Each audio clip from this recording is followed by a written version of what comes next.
So be forms. So so మనం already discuss చేసుకున్నాం. ప్రెసెంట్లో యామ్ ఈజ్ ఆర్ వస్తుంది, పాస్ట్లో వాజ్ వర్ వస్తుంది, ఫ్యూచర్లో విల్ బీ షెల్ బీ వస్తుంది. సో ఇప్పుడు మీకు ఒక చిన్న టిప్ ఇచ్చేదా. So will be shall be అని అర్థం సార్, విల్ తర్వాత షెల్ తర్వాత ఎందుకు బిఏ రావాలి అని అడిగితే, బి అనేది ఒక బేస్ ఫామ్. సో ప్రెసెంట్ టెన్స్లో దాన్ని యామ్ ఈజ్ ఆర్గా పోద్ది, పాస్ట్ టెన్స్లో వజ్ వర్గా అవుతుంది, ఫ్యూచర్లో విల్ బీ షెల్ బీకి వస్తుంది. సో ఫ్యూచర్లో విల్ తర్వాత బి ఎందుకు వచ్చింది, షల్ తర్వాత బి ఎందుకు వచ్చింది, సబ్జెక్ట్ ఐ వి తర్వాత షెల్ బి యూస్ చేస్తాం, ఏ సబ్జెక్ట్ అయితే దాని తర్వాత విల్ బి యూస్ చేస్తాం. సో షెల్ బి తర్వాత విల్ బి తర్వాత బిఏ ఎందుకు పెడతామా అంటే, సో మోడల్ వర్బ్లో ఒక రూల్ ఉంది. ఎప్పుడైతే మనం ఒక మోడల్ వర్బ్ యూస్ చేస్తామో, can, would, should, would, may, might, దీని తర్వాత ఎప్పుడైనా కానీ తర్వాత వచ్చే ఏ బి వర్బు బేస్లోనే ఉండాలి, బేస్ వర్బే ఉండాలి. ఎటువంటి ప్రెజెంట్, పాస్ట్, ఫ్యూచర్ని టెన్స్ డిఫైన్ చేసేది ఉండకూడదు. దాని మోడల్ వర్క్ తర్వాత ఎప్పుడు బేస్ ఫామే ఉండాలి. So it remember the tip. Okay. So be form అనేది మెయిన్ వర్బ్గా ఎక్కడ యూస్ చేస్తాం సార్. సో దానికి ముందుగా మీరు ఒక ఎగ్జాంపుల్ అండర్స్టాండ్ చేసుకోవాలి. ఇక్కడ చూడండి, she works, simple present. She worked అంటే వర్బ్కి ఈడిఎస్ యూస్ చేసి యాడ్ చేసిన వెంటనే అది సింపుల్ పాస్ట్కి వెళ్ళిపోతుంది. సో మనం సింపుల్గా అది ఇప్పుడు ప్రెసెంట్ టెన్స్లో చెప్పాలంటే షీ ఈస్ వర్క్స్, పాస్ట్లో చెప్పాలి, పాస్ట్ సింపుల్గా చెప్పాలంటే షీ వాస్ వర్క్డ్ అని చెప్పచ్చు కదా సార్ అంటే చెప్పకూడదు. It's wrong. So that's why నేను సమ్ ఆఫ్ ద పాయింట్స్ని తీసుకొని వచ్చాను. ఎక్కడ ఎక్కడ ఈజ్ అనేది మెయిన్ వర్బ్గా యూజ్ చేయాలి. ఓకేనా. ఇక్కడ మీరు చెప్పొచ్చు ఈ సెంటెన్స్లో మనం ఈజ్ అనేది హెల్పింగ్ వర్బా లేకపోతే మెయిన్ వర్బా అని ఎలా చెప్తారు అంటే, సో ఇలాంటి మేకింగ్ చేసేటప్పుడు ఈజ్ అనేది మెయిన్ వర్బ్గానే యాక్ట్ అవుతుంది. ఓకేనా. ఎక్కడైతే ప్రెసెంట్ కంటిన్యూస్ ఉంటుందో దాని ముందర అది ఏ టెన్స్లో జరుగుతుందని రెఫర్ చేసేటప్పుడే అది హెల్పింగ్ వర్బ్గా సపోర్ట్ అవుతుంది. But in this sentence it is not a helping verb, it is not a main verb. So in this sentence also she was work, it is not a main verb, she is not a helping verbs. It is an incorrect sentence where we have to use in a sentence be form act as a main verb. I list down some of the things. Okay. So to describe name, age, relation, nationality, profession, status, time, physical condition, color, and such aspects, where you can define the be forms as a main verb. So మీరు పేరు చెప్పేటప్పుడు అక్కడ be form అనేది యామీజార్ అసే ప్రెజెంట్లో ఉన్నప్పుడు మీరు present గురించి చెప్తున్నారు. సో ప్రెజెంట్ అతని పేరు సురేష్, సో నా present my name is Suresh, so my name is Suresh. Present ఆమె పేరు Sudha, her name is Sudha. Okay. So వయసు చెప్పేటప్పుడు సో ఐ అనేది మీకు తెలుసు బీ ఫామ్ దేని మీద డిపెండ్ అయి ఉంటుంది, పాస్ట్ లెక్చర్ మొత్తం దాని గురించే మనం మాట్లాడుకున్నాం కదా. సో సబ్జెక్ట్ మీద డిపెండ్ అవుతుంది. సో ఐ అనేది ఫస్ట్ పర్సన్ సింగులర్ కాబట్టి, దాని తర్వాత మనం ప్రెసెంట్లో మాట్లాడుతున్నాం కాబట్టి బీ ఫామ్ అనేది ప్రెసెంట్ టెన్స్లో యామ్ ఈజ్ ఆర్ వస్తుంది. దాని తర్వాత ఐ అనేది తర్వాత బీ ఫామ్ అనేది యామ్ అనేది రావాలి. So I'm 49 years old, they are 19 years old. So are అనేది ఎందుకు వచ్చింది, ప్రెసెంట్ ఆ యామ్ ఈజ్ ఆర్లో ప్రెసెంట్ అని వచ్చింది. ఇక్కడ ఆర్ ఎందుకు వచ్చిందంటే సబ్జెక్ట్ అనేది థర్డ్ పర్సన్ సింగులర్ కాబట్టి, థర్డ్ పర్సన్ ప్లూరల్ కాబట్టి. సో రిలేషన్ చెప్పేటప్పుడు ఈ అనేది ఏంది, థర్డ్ పర్సన్ సింగులర్ కాబట్టి దాని తర్వాత ప్రెసెంట్లో మనం చెప్తున్నాం కాబట్టి ప్రెసెంట్ టెన్స్లో బీ ఫామ్ అనేది ఈజ్ అనేది రావాలి, is my father. So nationality చెప్పేటప్పుడు షీ అనేది థర్డ్ పర్సన్ సింగులర్ తర్వాత కాబట్టి ఈజ్ అని better, she's a Singaporean. So I తర్వాత ఫస్ట్ పర్సన్ సింగులర్ కాబట్టి దాని తర్వాత యామ్ రావాలి. So I am in Indian, they are Sri Lankans. So nationality చెప్పడానికి. సో ప్రొఫెషన్ చెప్పడానికి I'm a teacher, is an advocate, they are employees. So చెప్పాం కదా థర్డ్ పర్సన్ సింగులర్ కాబట్టి దాని తర్వాత బీ ఫామ్ ప్రెసెంట్ టెన్స్లో చెప్తాం కాబట్టి ఈజ్ అని చెప్పాలి. దాని తర్వాత మీరు ఏ ప్రొఫెషన్లో చెప్పాలి. ఏ ప్రొఫెషన్లో చెప్పేటప్పుడు మీరు దాని ముందర డిటర్మినెంట్ పెట్టాలి. సరేనా. సో అది కానీ వవెల్స్ కాన్స్టెంట్స్, మీకు కాన్స్టెంట్స్ వవెల్స్. సో ఇప్పుడు ఏ అనేది కాన్స్టెంట్ వవెల్ వచ్చింది కాబట్టి ఫస్ట్ స్టార్టింగ్ వర్డ్ మీ ప్రొఫెషన్లో దానికైనా యాన్ పెట్టాం. సో అది టీ అనేది కాన్స్టెంట్ కాబట్టి దాని ముందు డిటర్మినెంట్ ఏ అని పెట్టాం. So like that we have to define the determinants. So they are employees. ఓకేనా. So state of being, so he's a still bachelor. ఇప్పుడు మీ స్టేట్ని డిఫైన్ చేస్తారు అంటే మీరు ఇప్పుడు not the physical things. So physical things కాకుండా మీ స్టేట్ని డిఫైన్ చేసేటప్పుడు ఈజ్ ఎ స్టూడెంట్. అలా మీ స్టేట్ని డిఫైన్ చేసేటప్పుడు మన state not a physical conditions we cannot able to tell physical conditions when you are giving a state of beings. So he is still a bachelor. Yeah, I am married.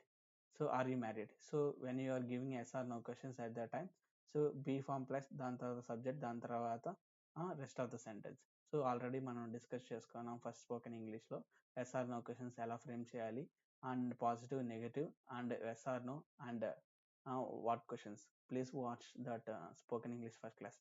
Time చెప్పడానికి చెప్పేటప్పుడు కూడా మనము it అనేది use చేయొచ్చు. So it అనేది third person singular. So మనం దేన్నైనా refer చేసేటప్పుడు, ఒక థింగ్ని రెఫర్ చేసేటప్పుడు అది థర్డ్ పర్సన్ సింగులర్గా ఉన్నప్పుడు ఇట్ అనేది యూజ్ చేయొచ్చు. It is at 12 o'clock. So physical conditions చెప్పేటప్పుడు ఐ అనేది ఫస్ట్ పర్సన్ సింగులర్ తర్వాత దాని ప్రెసెంట్ గురించి చెప్తున్నప్పుడు కాబట్టి I'm hungry. So it's a cold here. So in this example let's refer weather. So ఇక్కడ ఇట్ అనేది వెదర్ని రెఫర్ చేస్తుంది. ఓకేనా? సో అదొక థర్డ్ పర్సన్ సింగులర్ కాబట్టి ఇట్ అని వచ్చింది. దాని తర్వాత it is. So we are contraction చేస్తాం కాబట్టి ఇట్స్ కోల్డ్ హియర్ అని పెడుతున్నాం. ఓకేనా? సో వంటి వాక్యాల్లో భౌతిక పరిస్థితులను వివరించడానికి ఈజ్ అని ఉపయోగించాం ప్రెసెంట్ టెన్స్లో. హైట్ని చెప్పడానికి is tall, she is short. హైట్ని చెప్పడానికి కూడా ఈజ్ అనేది మెయిన్ వర్బ్గా పనిచేస్తుంది. I'm dark, she is fair. అన్ని రంగుల గురించి చెప్పడానికి ఈజ్ అని వాడతాం. ఓకేనా? సో ఇక్కడ కూడా am, is, are, was, were, will be, shall be అన్నిటివి ఎలా యాక్ట్ అవుతాయి అంటే మెయిన్ వర్బ్ యాక్ట్ అవుతాయి. షీ ఈజ్ ఫెయిర్, ఇక్కడ ఈజ్ అనేది main verb. Is a lucky guy, lucky. So lucky అనేది ఆబ్జెక్టివ్. సో ఇక్కడ ఈజ్ అనేది మెయిన్ వర్బ్గా పనిచేస్తుంది. సో ఎన్ని సెంటెన్స్లో ఒక బీ ఫామ్ అనేది ప్రెసెంట్ టెన్స్ కింద ఈజ్, ఆర్, పాస్ట్ టెన్స్ కింద was, were, future tense will be, shall be అన్ని వచ్చినప్పుడు అవి మెయిన్ వర్బ్గా యాక్ట్ అవుతాయి. Not like A helping verb. Okay. So దాని తర్వాత నేను చెప్పబోయే లెసన్ ఏంటంటే, సో ఆ సెంటెన్స్లో అడ్జెక్టివ్ ఉన్నా, అడ్వర్బ్ ఉన్నా, నౌన్ ఉన్నా కానీ ఆ సెంటెన్స్లో కొన్ని కండిషన్స్ ఉన్నాయి. ఆ కండిషన్స్ గురించి ఇప్పుడు నేను చెప్పబోతున్నాను. So be form. So adjective with be ఫామ్తో ఎలా ఉంటుంది? బీ ఫామ్ తర్వాత వచ్చినప్పుడు అడ్జెక్టివ్ అని ఏవైనా వ్యక్తి లక్షణాలు లేదా గుణాలు చెప్తాయి. ఓకేనా? The state of being. Prepositions are not needed after be forms and describing a state, feeling or condition using a adjective. ఒక స్టేట్ని డిఫైన్ చేసేటప్పుడు, ఒక ఫీలింగ్ డిఫైన్ చేసేటప్పుడు, ఒక కండిషన్ అంటే ఫిజికల్గా ఎలాగుంది అతని కండిషన్ డిఫైన్ చేసేటప్పుడు be form. So we are using the adjectives. Okay.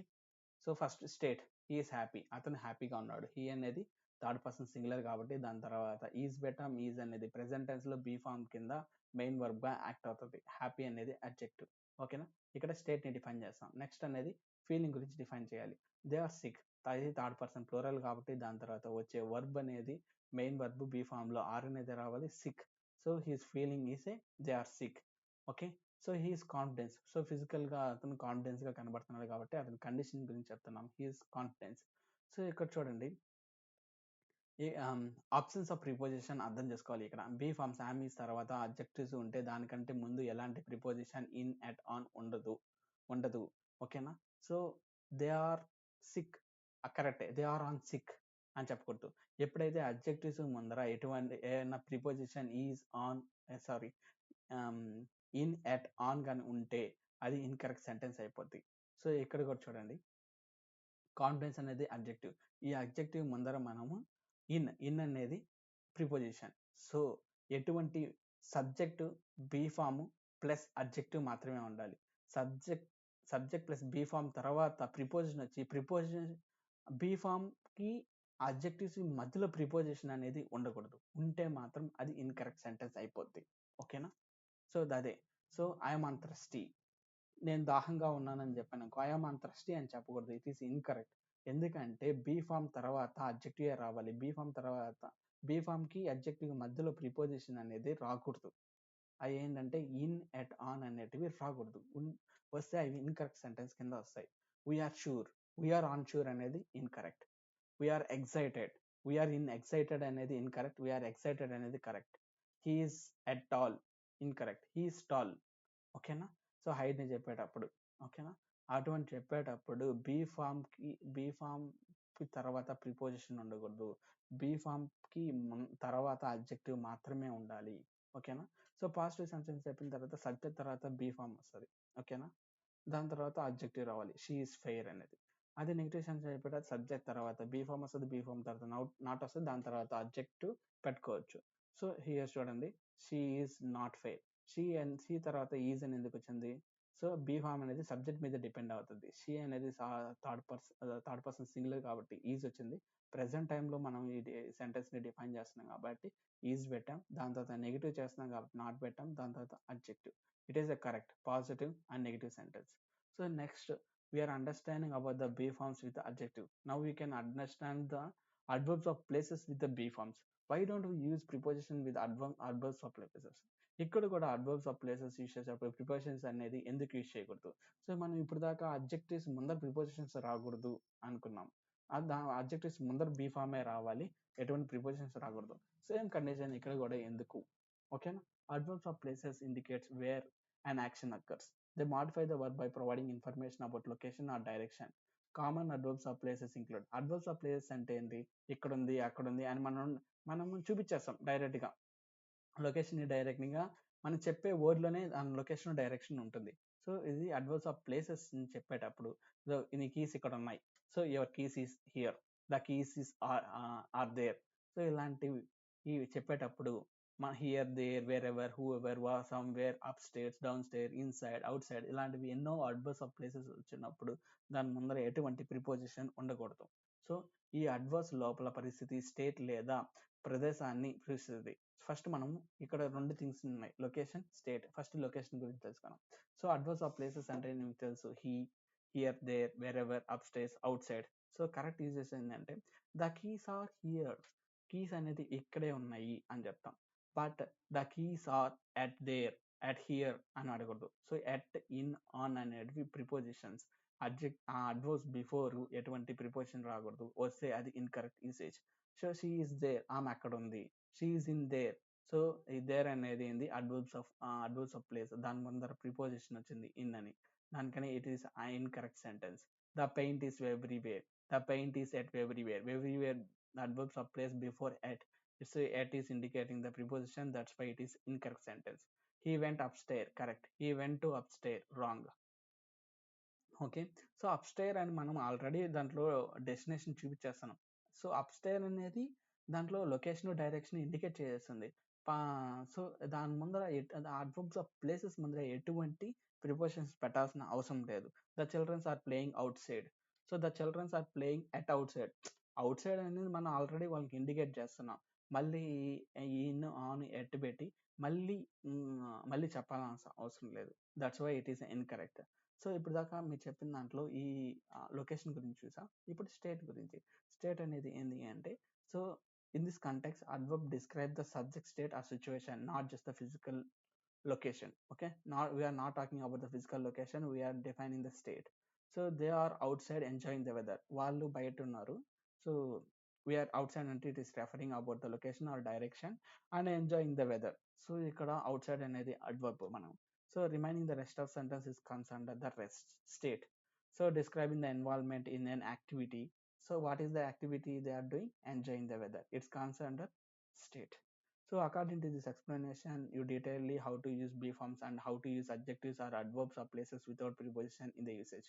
So adverbs mundara and adverbs of places mundara మీరు ప్రిపోజిషన్స్ యూజ్ చేయకూడదు ఎందుకు అని మీకు ఆల్రెడీ క్లారిటీ చేస్తుంది. సో నౌన్ వచ్చినప్పుడు ప్రిపోజిషన్స్ వస్తాయి. సో దాని గురించి నేను ఇప్పుడు మాట్లాడబోతాను.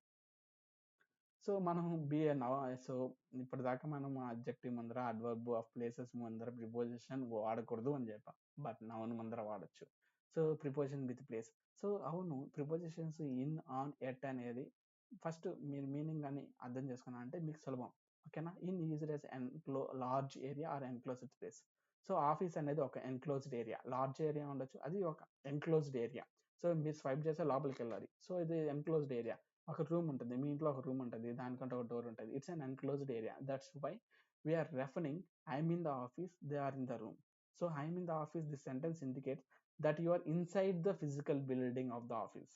సో ఇన్ అని చెప్పామంటే inside the physical building of the office, మీరు లోపల ఉన్నారు అని అర్థము.